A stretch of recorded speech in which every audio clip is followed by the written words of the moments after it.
Hi, how are you? We are with Kim. We are here to discuss controversial topics for the sake of getting to clarification because the points of contention are hidden amongst. What is points of contention? Points where areas that need to be addressed because they haven't yet been resolved, the discrepancies between textual understandings.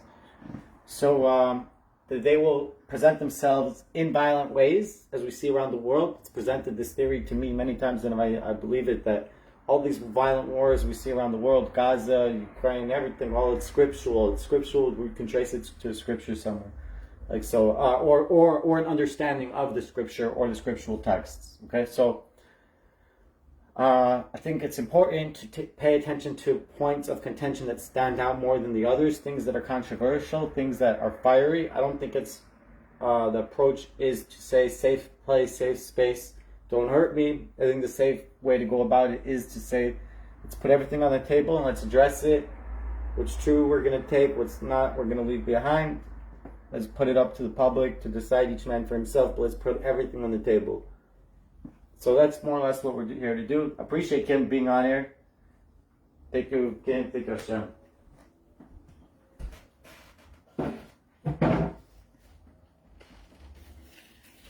Okay, so you all invited me to read Ezekiel, and I was going to read a passage, and then we were going to discuss it, right? Cool. From a Christian perspective and also from a Jewish perspective. Cool, sounds good. Is that right? Sounds good. Okay. So from Ezekiel, we have, "And the nations shall know that I am the Lord when I manifest my holiness before their eyes through you." Who was this talking to? To the nation of Israel, the children of Israel? You can interpret many different ways. I was like, who's it addressing on a shot level, or just a basic interpretation level? Well, this is from the prophecy of Ezekiel. So who's he addressing, like, before? Okay. No, because I'm saying, like, probably the portion starts with, like, I don't know, Ezekiel said to the children of Israel, or Ezekiel said to a specific person. Or, like, I don't know, like, usually it's, I don't know. I didn't read Ezekiel, so I don't know. Okay, so we could go back and find out, but I just want you to hear what he's saying. Okay. Okay? So Yeah. I'll read it again. "And the nations shall know that I am the Lord when I manifest my holiness before their eyes through you. I will give you a new heart and put a new spirit into you. I will remove the heart of stone from your body and give you a heart of flesh, and I will put my spirit in you." Right, so that sounds to be like an address to the children of Israel as a single entity. That's what it sounds like to me. We do say that there are souls that are general souls containing all the souls of their generation. Maybe there's 36 a generation. I don't know how many there is in each generation. But there's souls that contain all the other souls because they're so great. They're tzaddik. So like if you want to say Jesus is such a tzaddik, it contains all the souls, so it's talking about him. You know? Like, okay, you have where to stand. You know? I'm just saying if that's where you're going. Well, I'm not going anywhere, but I could tell you from a Christian standpoint, when we read this and we study the texts, when they talk about, I'm going to put a new... It's obvious to you that it's Jesus, though, or it's not. Or you're saying the Jews are going to get the new heart. You're saying the Jews are going to get the new heart. Or no, you Christians, who's getting the new heart? Followers of Jesus. Or followers of God. What? When we read this text and we read this, we interpret this as God, the Father of all creation, creator of the universe, saying to us that he is going to put his spirit in his children. So he's saying, I will put my spirit in you. So that is what Christians would refer to as the Holy Spirit, or the breath of God, his spirit. Okay? So it's the illumination that is within. So Christians will take this and they will further understand that it's not just an external word.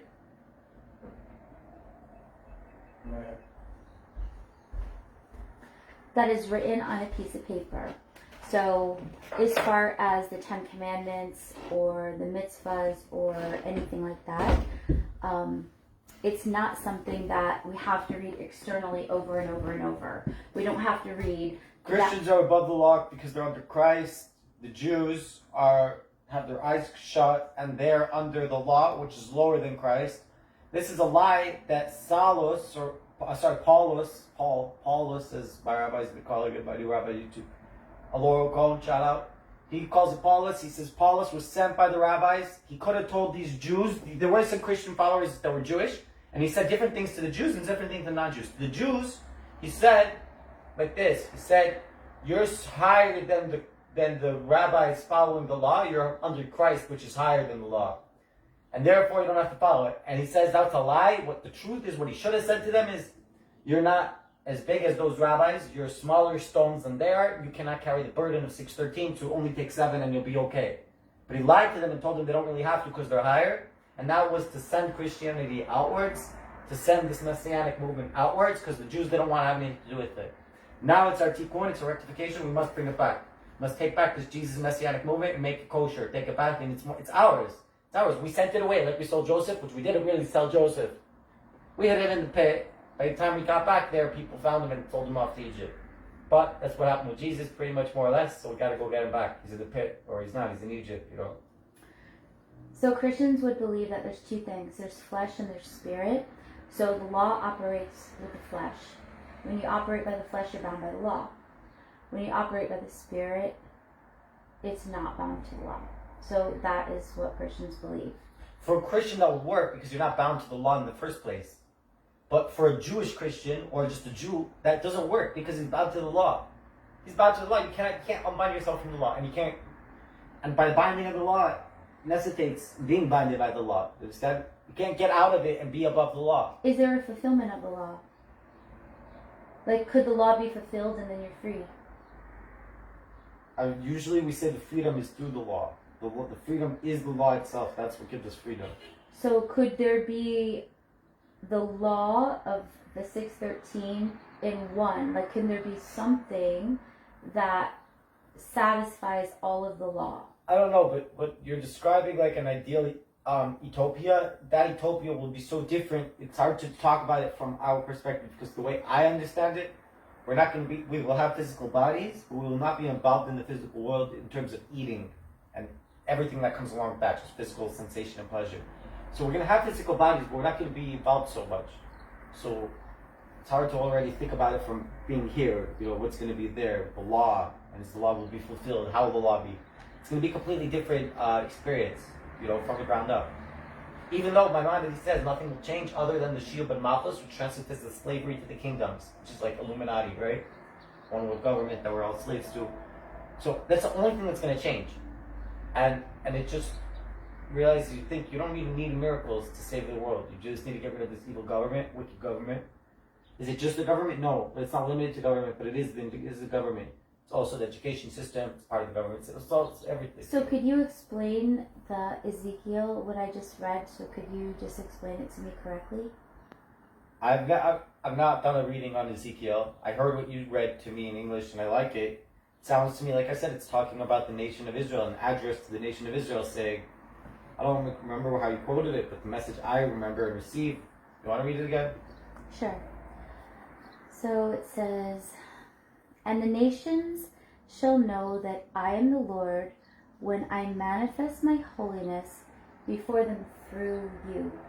So it sounds like what a Christian believes about Jesus is how a Jew approaches Jesus. That there's a difference, but meaning a Christian approaches Jesus as this one of a kind special. And a Jew approaches Jesus, even if he's in the know and he knows that Jesus was special, he approaches him as one of many that are special. Every Jew is meant to be a rebel like that. Every Jew is meant to be a Mashiach like that. No. We have a Mashiach character. He comes in every generation. Jesus was that guy. Fine, fair enough. But there's more than one. It's not just Jesus, right? So the idea of Jesus in the Jewish perspective correctly would be, in my opinion, special, one of many special. The Christians, I don't think, have that one of many. It's just special. They don't understand that what Jesus represents, all these concepts. There's many people even greater than Jesus with the same But You know? here, What did Jesus innovate? What did Jesus innovate? Did Jesus innovate? Maybe he did. Maybe he did. Maybe Jesus has an innovation. And maybe only the Christians have it and the Jews haven't yet caught it. Maybe. But other than this wide innovation, which I've yet to have come across, Jesus doesn't have anything special. He's not any more special than anyone else. And if I think he's less special, he had rabbis that were much greater than him. Jesus wasn't that great. If you read the Jewish text, I'm not talking about Christian offshoots written by Jesus and affected by Jesus' mentality. But original, authentic Jewish sources at the time of Jesus, he wasn't that much of a great guy. Okay, you know? you all. Yeah. Do you realize that you're the one talking about Jesus? I'm talking about Ezekiel. I see a relevance. I see relevance. But could you so let's just go back. I said this verse is proof that I can say I am Jesus and no one can tell me otherwise, because look, it says God is going to use me to show the world what he looks like. A God in human form is every Jew. I'm a Jew, I can prove it. And I am a living example of what God looks like. Just as the Christians think about Jesus, that they may paint pictures of him in the synagogues, because they think this is what God looks like. Look at me. You don't need a picture of Jesus. Look at me. Jesus was 2,000 years ago. I'm today. Am I doing everything right? No. Did Jesus do everything right? Maybe yes, maybe not. I don't know. I wasn't there. But it doesn't matter. I'm still a picture of God. It says so in Ezekiel. Kim can show you the verse. I don't know which verse. Please say it again. Yeah. And the nations shall know that I am the Lord when I manifest my holiness. Holiness. Right. It hasn't happened yet. It will happen in the future. Before. I'm not yet Jesus. I will be. Before their eyes through you. Okay? Personal testimony. Yeah. Right. So basically, when I read that, it's saying that the Lord will manifest his presence, his essence, his holiness. So everything that he is of his holiness, he will manifest, he's saying, through you, and others will see with their eyes. So others will know God, will know the Lord, because his holiness is manifest through you. Right. We call that Kiddush Hashem, sanctifying Hashem's name, as opposed to Chilul Hashem, desecrating the name of Hashem. Okay. And then the second part says, I will give you a new heart and put a new spirit. Okay? So we have like old spirit, like new spirit. What's the new spirit? I will put a new spirit into you. I will remove the heart of stone from your body and give you a heart of flesh. And I will put my spirit into you. So how do you interpret that from a Jewish perspective? I don't know. I want to know, where's that heart of stone going? If God's removing the heart of stone, where's he putting it? But where's that heart of flesh coming from? Where does that come from? It's a new creation. Well, yeah, new creation. I will give you a new heart and put a new spirit into you. I will remove the heart of stone from your body and give you a heart. It sounds to me like it's trying to describe a new way of associating ourselves with Torah. Yes, I can see it's not such a jump. I can see it there. Good. But I want to tell you that we're not there yet. That's obvious. We're not there yet. We don't have a resurrection of the dead. We don't have a temple. Many other signs that are necessary to say that we're there, which we're not. So we're not there yet, you know? That's the easy answer. Okay.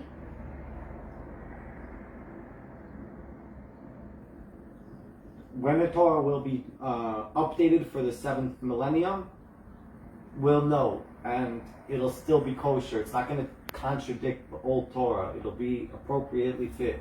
The New Testament came along and contradicted the Torah, we know it's false. The Quran came along and contradicted the Torah, we know it's false. How did the New Testament... Until it comes and it's revealed how later. How did it contradict the Torah? So there's YouTube channels dedicated to that. I don't know. I'm not the expert. But until did it contradict or did it fulfill? It contradicts. And until later time when those contradictions are resolved on their own through deeper understandings of the Torah, because the people that built it were so smart and designed it as such, in my opinion, it's my conspiracy theory. You know, it'll all be resolved and it'll all be good. But for now, yeah, we're dealing with texts that have been corrupted on purpose. And Okay. Very good. Yeah.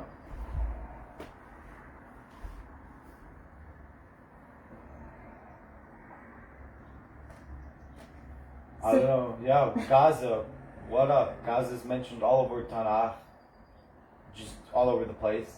This guy that dies in Persia, his freaking name is in the Megillah as eighth son of Haman, the bad guy of Persia. This guy's the eighth freaking president of Iran.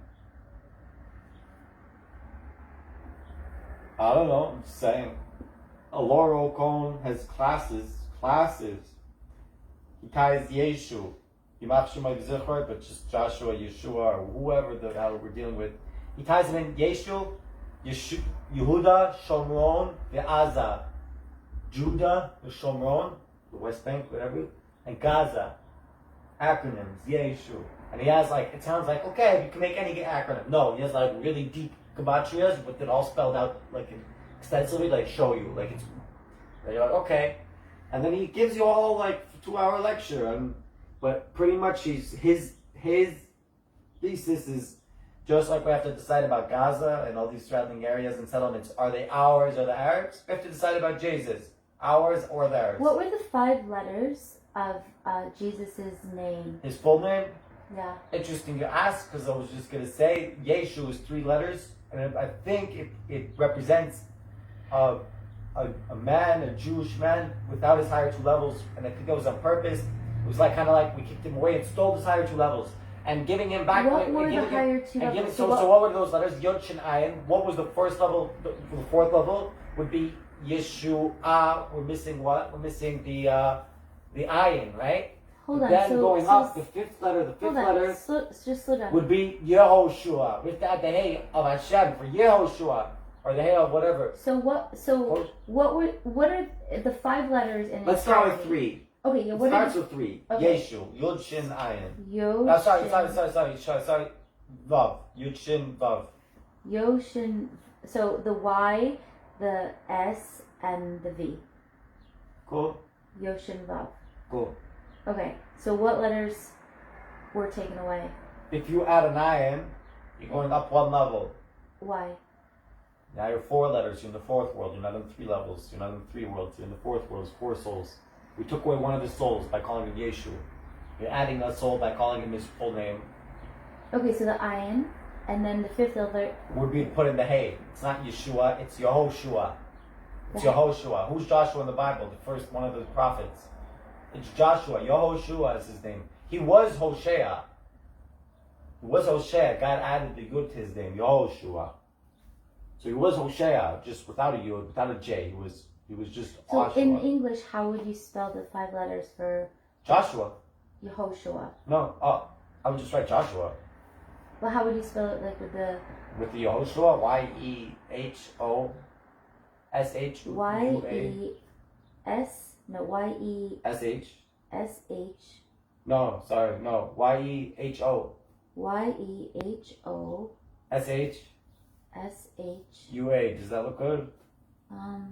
So the Yod is the Y, and then the so it's not in the order. It should be, what do you mean, which order? It should be Yud Hey Shin. Vavayin, no? No, I spelled it wrong. No, it should be Yud Hey Vav Shin Ayin. No? So Yud Hey Vav Shin Ayin. I believe so. I don't know. We can Google it. My phone's on the Facebook. You can Google it. I'm not sure.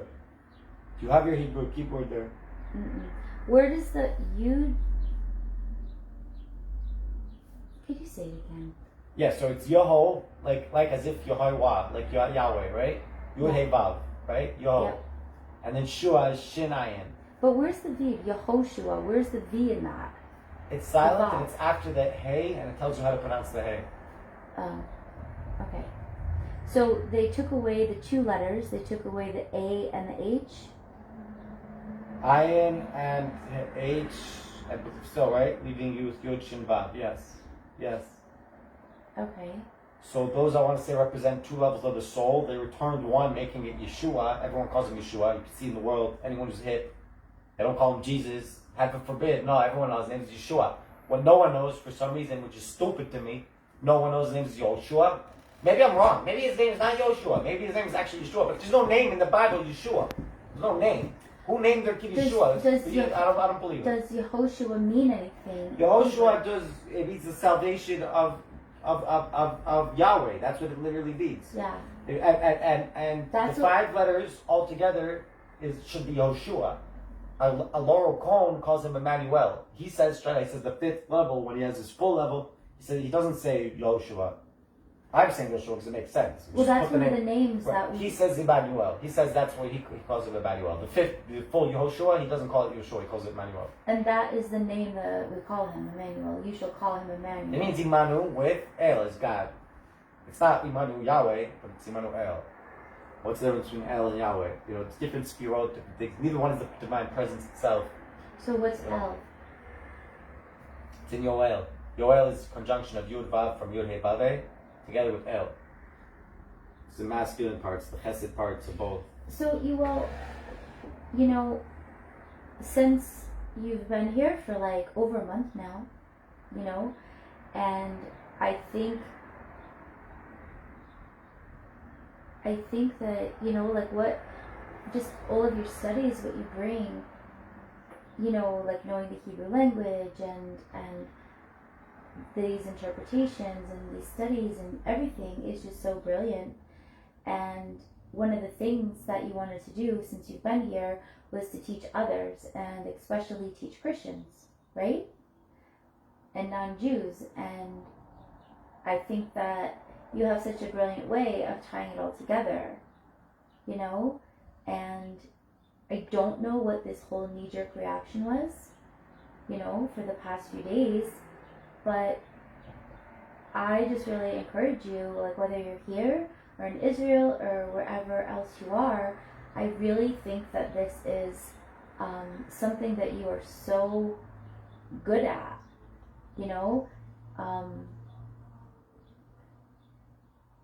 I think that, of course, there's going to be triggers on like both sides, because it's what we know is truth, you know what I mean? And it's part of our identity, and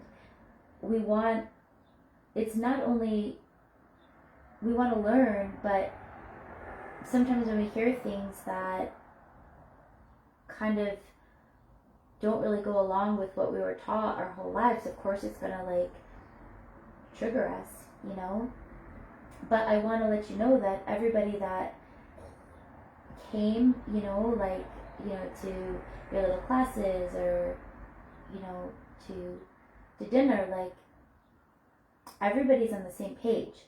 You know what I mean? Nobody's trying to sway. Your opinion, I'm going straight to hell unless I accept Jesus. No. If I do not accept Jesus at the time of my death, assuming it'll be right now, I give my kiss of death and I meditate my way out of my body to straight to Yahweh. He's going to send me to hell because I didn't accept Jesus. Christians believe that Jesus made a pathway, that he made a pathway through the wilderness that is a different pathway, and it leads straight up, and he kind of already made it through and he carved the way. And so Christians believe that we don't have to go through this. We don't have to go through reincarnation or all those, like we have to do it again and again, and we're lost in the wilderness and we're in the maze and we're in exile. It's like we believe that he was just like, guys, I freaking found it.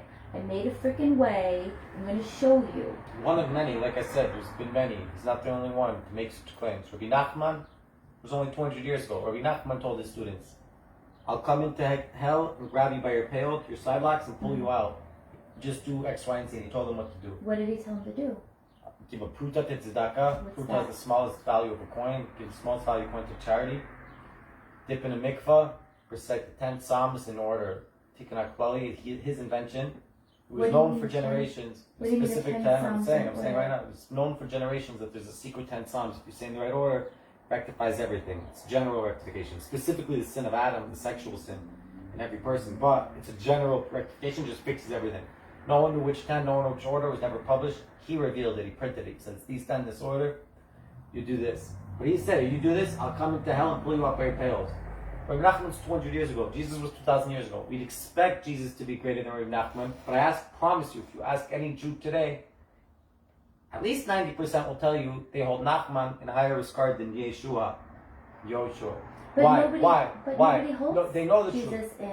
in high regard. So like, No, there are Jews that know what's up. There are Jews that have studied. There are Jews that know exactly who he was. well, who do you think he was? They've been very clear on my Facebook. Mashiach ben Yosef. I've been very clear about that on my Facebook. I've been very, very clear about that. Very clear about that. So you Check think my he was Facebook. the Messiah?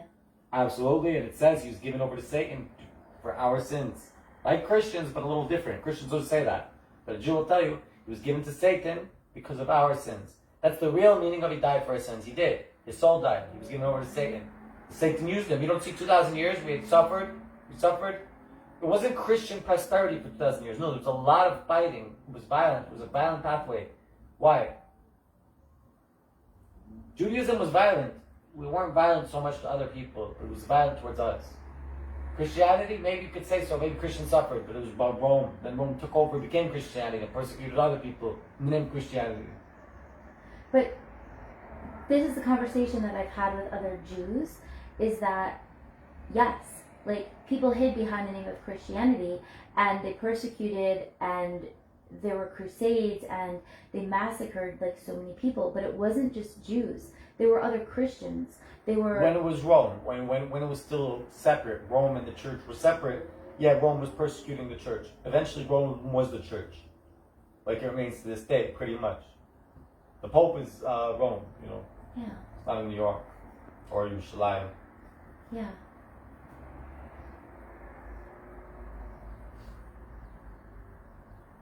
I mean, there's so many things that...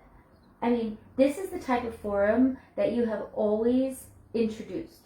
So, with you coming here and being with a Christian, in a Christian family, with Christian friends, this isn't something foreign to you. You know what I mean? I've known you for years on Facebook, and it was always just like, Kim, can you tell me about Christianity? Kim, can you tell me about Jesus? Or what do you think about this? Or what do you think about that? So you've always had this curiosity, right? Because you're always looking for truth. And the same thing is for Christians, at least in my circle, you know, of Christians, where it's like we have the pieces, we have the information. The reason why I challenge that is to think you presented at this point with enough information to leave Christianity behind and take whatever your identity you want. Just not an identity separate. It's we're either Jew or Gentile. There's no in between. There's no such thing called Christian. A Gentile follows not Jesus. No. Where does it say in the Bible follow Jesus? No, I follow God. Jesus has prophets. Jesus does say follow me. I'm talking about the Old Testament, not the New Testament. Okay? I'm talking about the real Torah.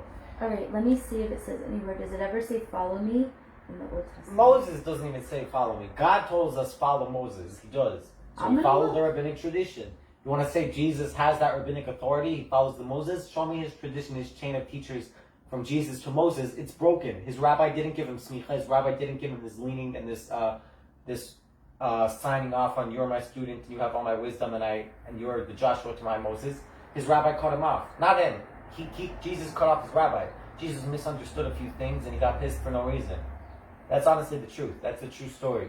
To look it up. And we learn from it a lot of things. We learn how careful you have to be when you rebuke someone, even if you're correct, because you might drive them to Christianity. You might drive them to create a whole new religion.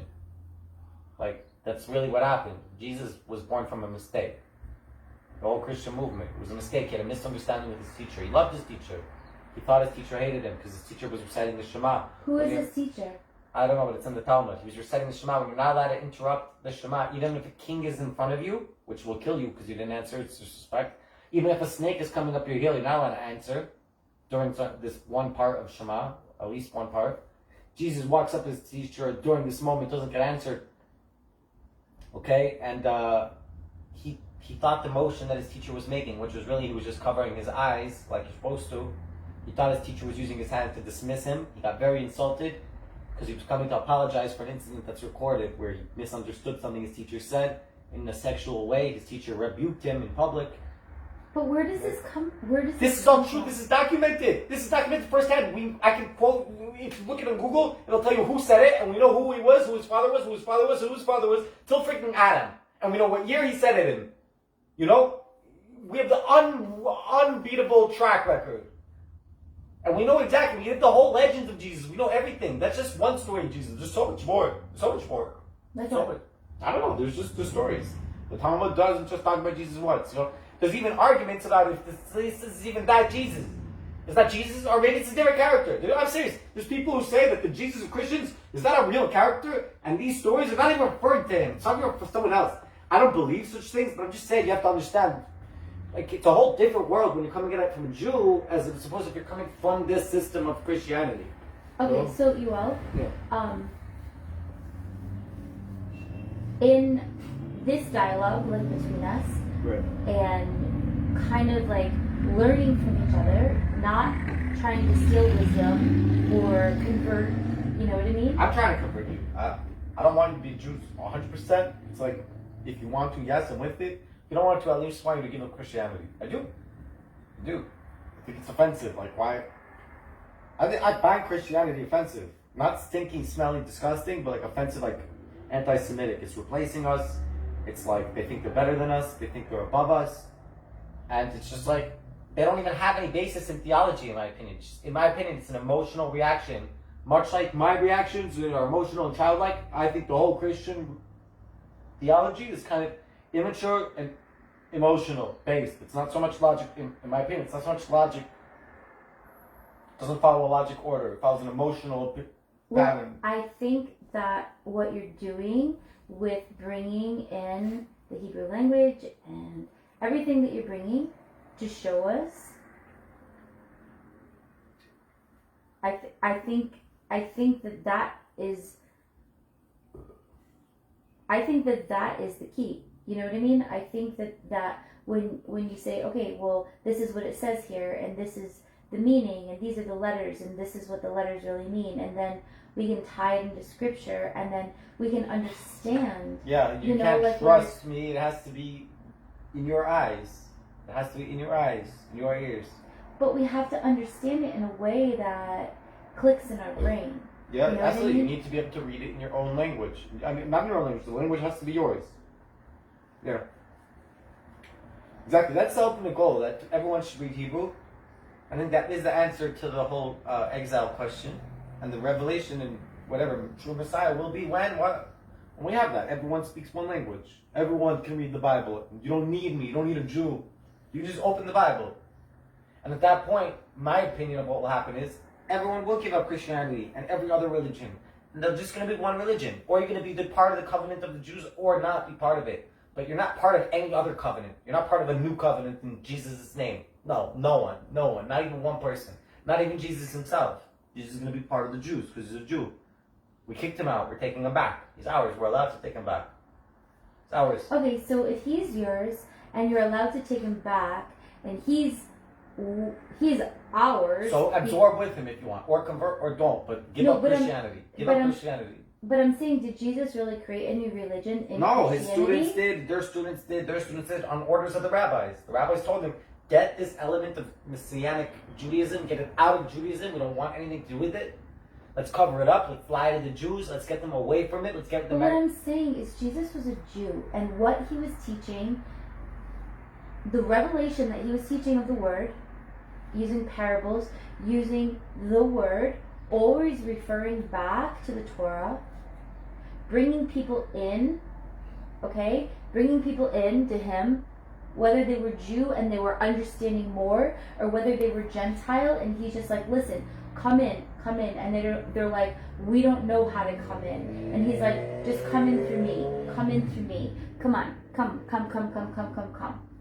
Okay? Yeah, well, either way, yeah, okay. Like, I mean, why? So, like, from a Jewish perspective, why is that so bad? That Jesus is a teacher or holy man, it's not bad at all, and I don't disagree with it. What's bad is when you say he's special. He's not special. We have many holy men, a lot greater than him. But why was he, like, ostracized? ostracized? The other holy men didn't do things that Jesus did. Jesus was stupid, he fucked around. That's an easy answer. It's true. We know what he did wrong. One of them It's all mentioned. He did things wrong. What did he do wrong? Good question, Kim. Let's discover it. I don't know. I'm not a Talmud Chacham. I don't know off the top of my head. You can Google it. It's all recorded. Everything's recorded. We know who says it, when year they were. We know. It's all recorded. Why did the sages say Jesus did bad stuff? What are the bad stuff the sages had against Jesus? It's a good question, valid question. It needs to be addressed. It must be addressed. It must. So we have to Google it. I don't know. We say yesh la'ayin. There is what to investigate. I don't know. I don't have an answer, but it's a good question. Good freaking question. Relevant, important. And cheese. Yeah, what else? Anything else?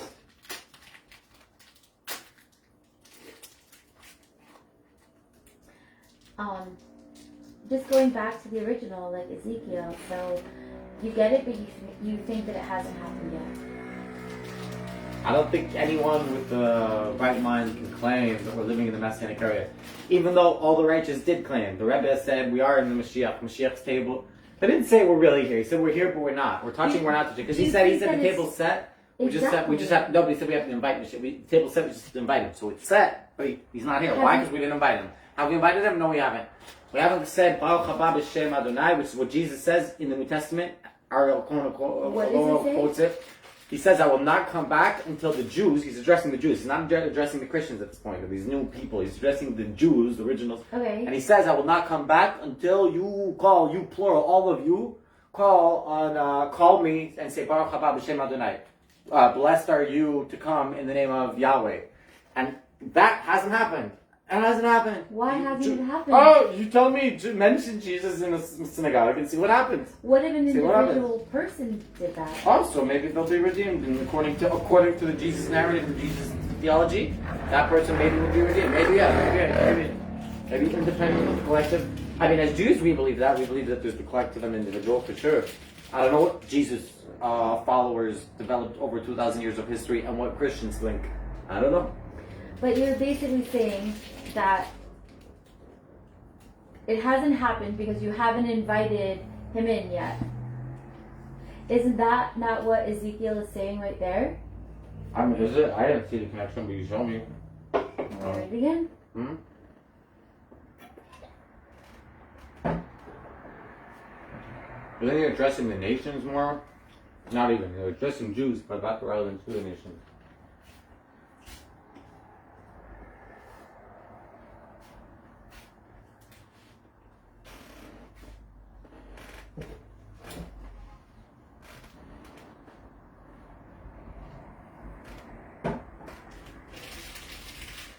Okay.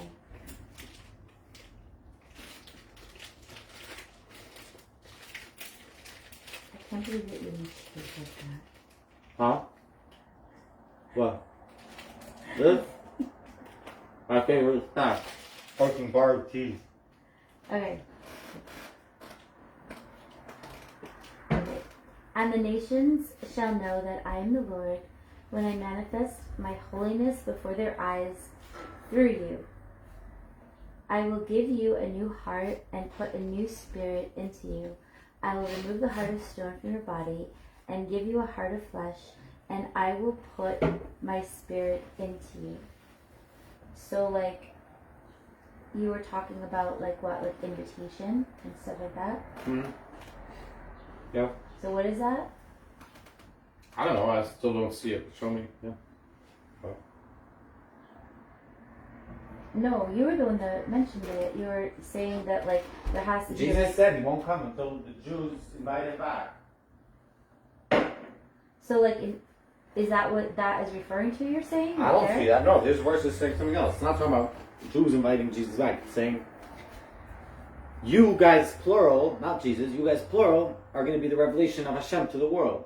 The other thing is a separate statement. It's saying it's Jesus addressing the Jews. I will not come back to do whatever it is that I'm supposed to do. Until you invite me in. Right. And what am I supposed to do? Not redeem you guys. He's not Messiah but David for the Jews. He's been Joseph. He's sent to freaking Egypt to freaking raise up Egypt. He's not our Mashiach. He's not our Mashiach. He's your Mashiach. He's sent for people that need him, not us. We don't freaking need Joseph. He's our brother. We're all that. Every tribe is Joseph.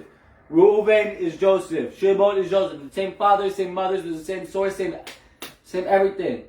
Who needs it? The freaking Goyim. The 70 nations needed a Mashiach. That's Jesus. We didn't need Jesus. We didn't need him, and we don't need him. We don't.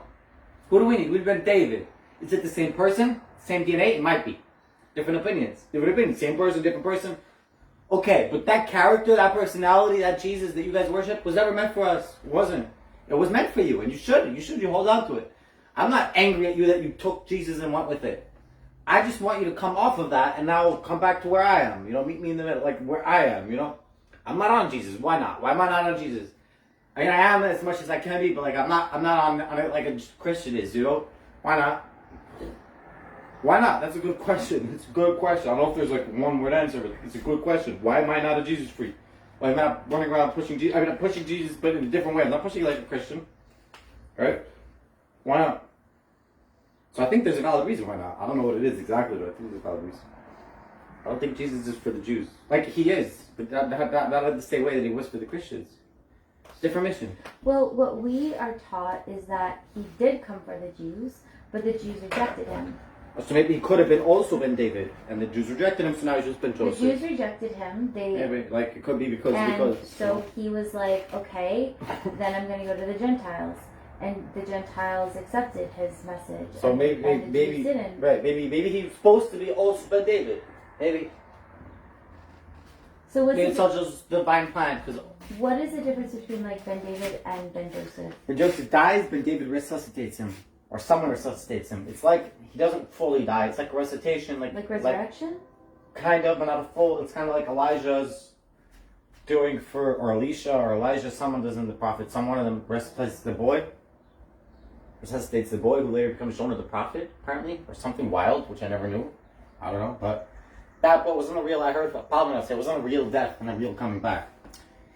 He was out of it. He died. The prophet did like an instant resurrection. It wasn't like he died for 40 years and came back. It wasn't that kind of resurrection. It was like he died, but he brought him back right away. It was like it's different, that's what's gonna happen to Ben Yosef, Jesus, or whoever is Ben Yosef. Is there anybody in like the Jewish stratosphere? No, like the people mentioned in the Bible. Yeah. Is there anybody? How you're saying like they died and they resurrected? Is there anybody that we have resurrection? No, that died. So you're saying that like the person that you're talking about resuscitated somebody, like they died and they brought them back to life, correct? Yeah, right. Okay. Is there anybody that died and then just like brought themselves back, or would that be Ben David? No, Ben David's not supposed to die. Ben Joseph is supposed to die. Okay, Ben Joseph is supposed to die, and Ben David is supposed to do what? Resuscitate him. I thought so. No, maybe I got the details wrong. Someone resuscitates him. Resuscitates Ben Joseph?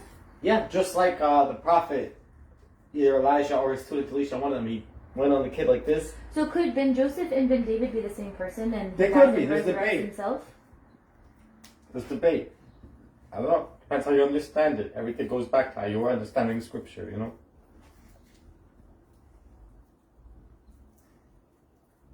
Cool. Episode B, when? I don't know. Okay, we'll call it whenever. Kimberly at Red Clover Farms. Go follow her. And, yeah, thank you so much. Good Shabbos.